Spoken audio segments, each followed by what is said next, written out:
Hello everyone, good day to all of you. In this video, I will show you how to multiply polynomials. I will present to you the concepts involved and give you some examples. Okay, umpisahan na natin. Okay, multiplying monomials.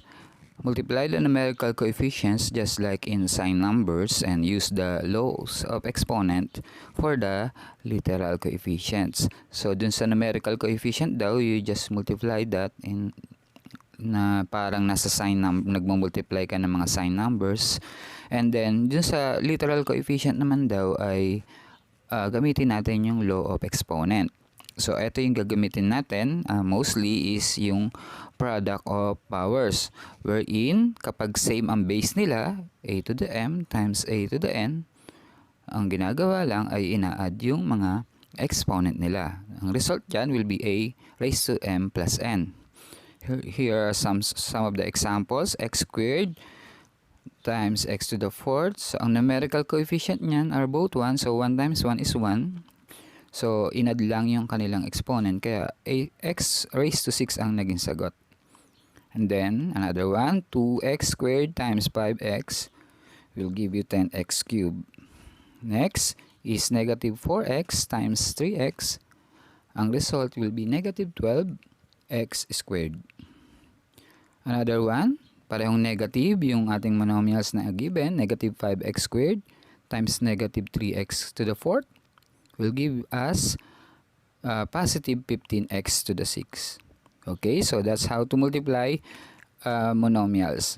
If ang involved naman is polynomial multiplied by monomial, just use the distributive property and apply this concept.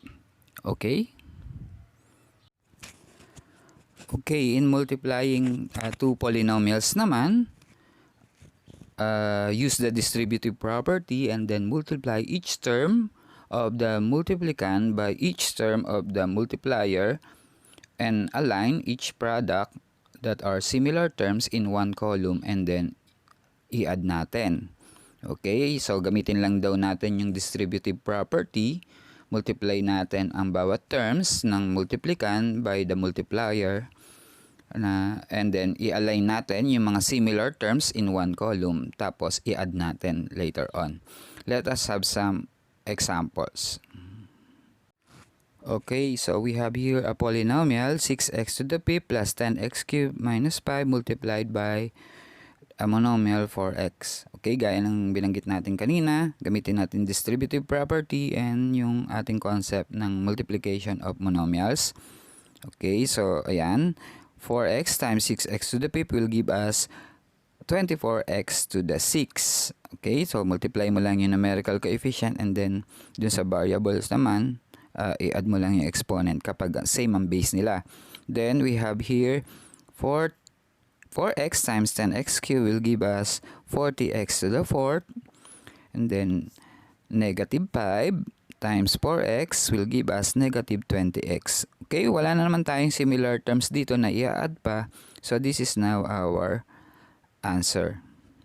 Okay, so ganun lang mag-multiply ng polynomial by a monomial. Okay, next. Product ng two binomials, quantity of x to the x plus 4 times quantity of x minus 7.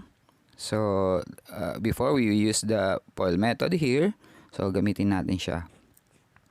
X times x will give us x squared. Negative 7 times x will give us negative 7x. Then, 4 times x will give us 4x.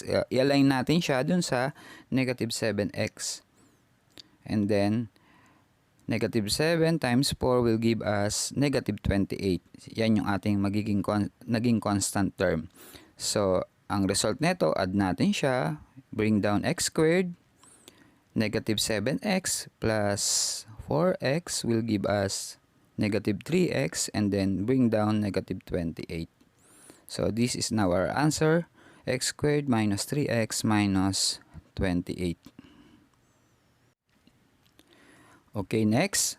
polynomial 2x squared plus 3x minus 5 multiply by the binomial x minus 3. Okay, so first step is to multiply x to all the terms ng ating polynomial. So 2x squared times x will give us 2x cubed. Sumunod, yung 3x naman, multiply mo ng x will give us 3x squared plus 3x squared. Negative 5 times x naman yung kasunod. Negative 5 times x will give us negative 5x. Okay, after that, yung negative 3 naman, i-multiply mo sa lahat ng terms ng polynomial. So, 2x squared minus times negative 3 will give us negative 6x squared. Align natin siya dun sa 3x squared. They are both quadratic term. Then, 3x naman, multiply natin ng negative 3 will give us negative 9x. Align mo siya dun sa negative 5x because they are first degree linear term sila. Then, negative 5 times negative 3 will give us positive 15. Okay, naka-align na in one column yung mga similar terms. I-add natin sila para makuha natin yung final answer natin. Bring down 2x cubed. 3x squared plus negative 6x squared will give us negative 3x squared. Okay, negative 5x plus negative 9x is negative 14x. And then bring down 15 for our final answer na 2x cubed minus 3x squared minus 14x plus 15. Okay, so sana nakakasunod po tayo. Punta na tayo sa last example natin.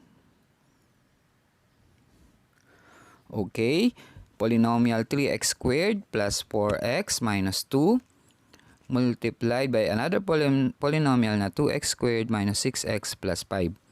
Okay, so multiply natin isa-isa. 3x squared times 2x squared will give us 6x to the fourth. 2x squared times 4x will give us 8x cubed. Then, yung 2x squared multiply mo sa negative 2 will give you negative 4x squared.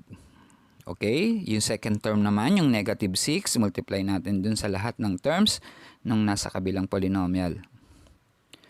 Negative 6x times 3x squared will give us negative 18x cubed na align natin dun sa 8x cubed na nasa itaas. Okay, so and then negative 6x times 4x will give us negative 24x squared. Next, negative 6x times negative 2 will give us positive 12x. Okay? Yung last term na, yung 5, multiply natin sa lahat ng terms na nasa kabilang polynomials. Okay? So, meron tayong 5 times 3x squared.